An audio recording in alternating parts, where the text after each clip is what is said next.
ഇടുക്കി മൂന്നാർ ദേവികുളത്തും ചിന്നക്കനാൽ സിങ്കുകണ്ടത്തും വീണ്ടും കാട്ടാന ആക്രമണം. ഇന്നലെ രാത്രി ദേവികുളം ഫാക്ടറിക്ക് സമീപം എത്തിയ പടയപ്പ മേഖലയിലെ വാഴകൃഷിയടക്കം നശിപ്പിച്ചു. ചിന്നക്കനാലിലിറങ്ങിയ ചക്കക്കൊമ്പൻ സിങ്കുകണ്ടത്തെ ദേവാലയങ്ങളിലെ വേലിത്തൂണുകൾ നശിപ്പിക്കുകയും ചെയ്തിട്ടുണ്ട്. വിവരങ്ങളുമായി ജോസൽ സെബാസ്റ്റ്യൻ ചേരുകയാണ്. ജോസൽ, ചക്കക്കൊമ്പനും അതോടൊപ്പം തന്നെ പടയപ്പയും പ്രദേശത്ത് ഭീതി പരത്തുന്ന ഒരു സാഹചര്യമാണ് നിലവിലുള്ളത്. എന്താണ് ഏറ്റവും പുതിയ സാഹചര്യം? അഞ്ജന, ഇടുക്കിയിലെ വിവിധ ഭാഗങ്ങളിൽ കഴിഞ്ഞ കുറെ ദിവസങ്ങളായി കാട്ടാന ആക്രമണവും മറ്റ് വന്യജീവി ആക്രമണവും എല്ലാം തുടരുകയാണ്. വേനൽ കടുത്തതോടുകൂടി കടുത്ത ജലക്ഷാമമാണ് ഇത്തരത്തിൽ ജനവാസ മേഖലയിലേക്ക് കാട്ടാനകൾ ഇറങ്ങുന്ന ഒരു സാഹചര്യം കൂടുതലാകുന്നത്.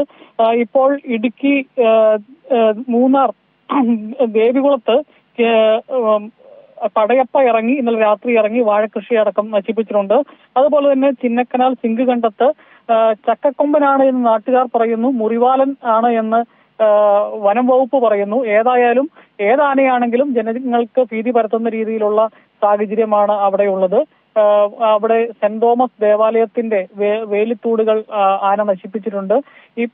ഇങ്ങനെ കഴിഞ്ഞ കുറെ ദിവസം കാലമായി ഇടുക്കി ജില്ലയുടെ വിവിധ ഭാഗങ്ങളിൽ വിവിധ കാട്ടാനകളുടെ ആക്രമണത്തിലും അതുപോലെ തന്നെ പുലിയുടെ ആക്രമണത്തിൽ മറ്റ് പെരുന്തേനീച്ച അതുപോലെ കാട്ടുപോത്ത് തുടങ്ങിയ വിവിധ വന്യജീവികളുടെ ആക്രമണങ്ങളിൽ ഇടുക്കി ജില്ലയുടെ വിവിധ ഭാഗങ്ങൾ പൊറുതിമുട്ടുന്ന ഒരു സാഹചര്യമാണ് നിലവിലുള്ളത്. അഞ്ജന, ജോസൽ, അതായത് ഇപ്പോൾ പ്രദേശത്ത് ആന നിലവിലുള്ള സാഹചര്യമുണ്ടോ? അതായത് ചക്കക്കൊമ്പനോ പടയപ്പയോ ജനവാസ മേഖലയിൽ നിലയുറപ്പിച്ച സാഹചര്യമോ മറ്റോ നിലവിലുണ്ടോ?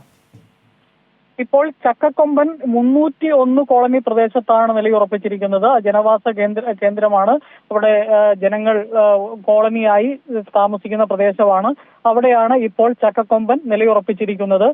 ഇത് ചക്കക്കൊമ്പനല്ല, മുറിവാലനാണ് എന്ന് വനം വകുപ്പ് പറയുന്നു. പക്ഷേ ജനങ്ങൾ അതിനോട് പറയുന്നത് വനം വകുപ്പ് ഉദ്യോഗസ്ഥർക്ക് അറിയത്തില്ലാത്തതുകൊണ്ടാണ് അത് ചക്കക്കൊമ്പനാണ് എന്നുള്ള നിലയിലാണ് ആളുകൾ പറയുന്നത്. ഏതായാലും ഏത് ആനയാണെങ്കിലും ആളുകൾക്ക് ഭീതി നിറച്ചുകൊണ്ട് ഈ ജനവാസ മേഖലയിൽ തുടരുന്ന ഒരു സാഹചര്യമാണ് നിലവിലുള്ളത്. എന്തായാലും ഇടുക്കിയിൽ ചക്കക്കൊമ്പനും പടയപ്പയും പ്രദേശത്ത് ജനവാസ മേഖലയിൽ ഇറങ്ങി കൃഷി നശിപ്പിക്കുകയും അതോടൊപ്പം തന്നെ ഒരു ദേവാലയത്തിന്റെ വേലി തകർക്കുകയും ചെയ്ത സാഹചര്യമാണുള്ളത്. ആന പ്രദേശത്ത് തന്നെ തുടരുന്ന ഒരു സാഹചര്യവും നിലവിലുണ്ട്. വിവരങ്ങളാണ് ജോസൽ സെബാസ്റ്റ്യൻ നൽകിയത്.